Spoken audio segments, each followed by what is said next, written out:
Freeman, Brian Wilson, Mary Catherine Ham, today's newsmakers, and you, the Morning Majority. 101.9 AM 630. WMAL. 8:37 on WMAL. Some breaking news. Former Penn State assistant coach Jerry Sandusky has waived his preliminary hearing, which just means that the case will move forward. There actually will be a case against Jerry Sandusky. It's not unusual for this to happen in Pennsylvania, though people didn't expect it today. So the case against Jerry Sandusky will move forward. However, he did waive his preliminary hearing this morning. All right, we got Larry Kudlow here, host of the Kudlow Report on CNBC and Larry Kudlow's show right here on WMAL, Saturdays at 7 p.m. How's it going, Larry? Good. You know, Mary Catherine. Yes. I tweeted you to see how you were.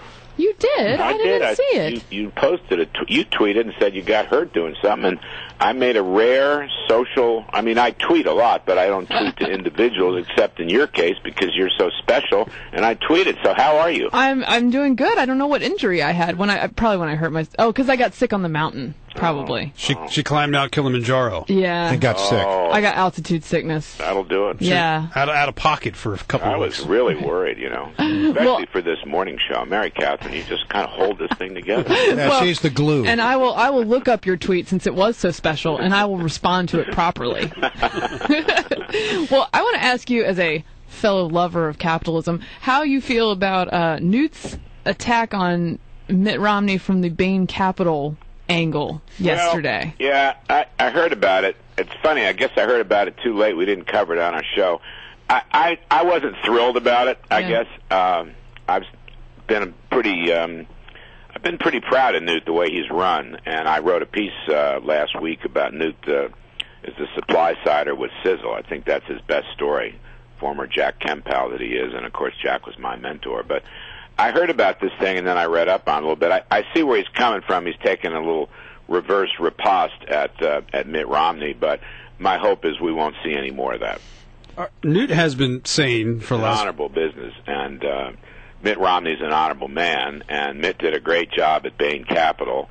And when you're in that private equity business, my understanding of Mitt's record, by the way, is that he had far more winners than losers, far more, and did create a lot of jobs.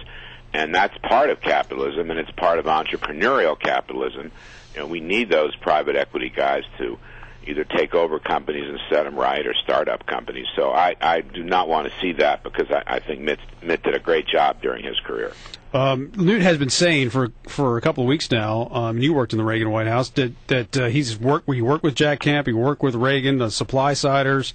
How much of a role did he have in all of that? You mean Newt? Newt, that's what I meant. Well, I think Newt did have an important role, not a seminal role necessarily, but I know that it was very pro-Reagan, and he did work with Kemp on the floor of the House, getting Reagan's legislation through, the 10-10-10 tax cut, and that was very important. That was a turning point, really, in the economy and in American capitalism in general, and really that's when I first met Newt. I was one of the original supply siders, and I was working as a deputy in the Office of Management and Budget in those days, 1980, 1981, 2, and 3. So, Newt was an important player, not the important player, not like Jack Kemp, for example, or certainly Ronald Reagan. But, he was there. And, when I interviewed him a week ago, I was down there in Washington, he really talked up a supply-side storm with his 15% flat tax proposal, and I guess he's got a 12 or 12.5% corporate tax. Much to my liking, I'm a longtime supporter of the Steve Forbes flat tax. So I think he's right on target, and I think it's a very good pro-growth message. And, to my regret, so far, we don't have that kind of tax reform plan from Mitt Romney, and I think Mitt has got to come up with one in order to be competitive. What? You still there? No. Oh, my goodness. No, Android Larry Kudlow cut out on us. Now what has to happen is you're going to have to tweet Larry to make sure that he's okay. To make sure he's all right. All right.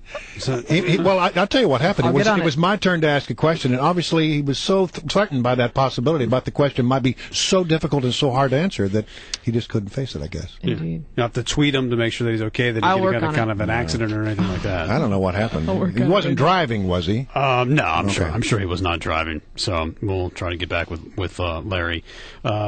There's, Newt has said, that he was at least he's got intimated that he was a key player in the whole supply side. That's why I wanted to get Larry's take on it. And, Larry, says that... he was there. He was there.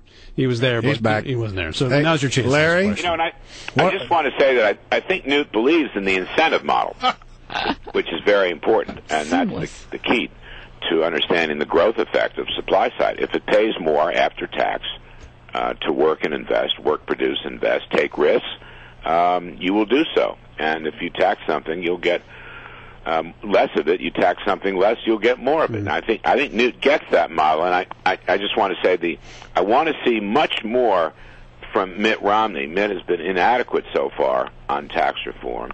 He has something of a checkered past on tax reform. Way back when he ran against Ted Kennedy, he ran against Reagan, and that was 94. And for some reason in 95, I've never understood this, but I know it to be the case.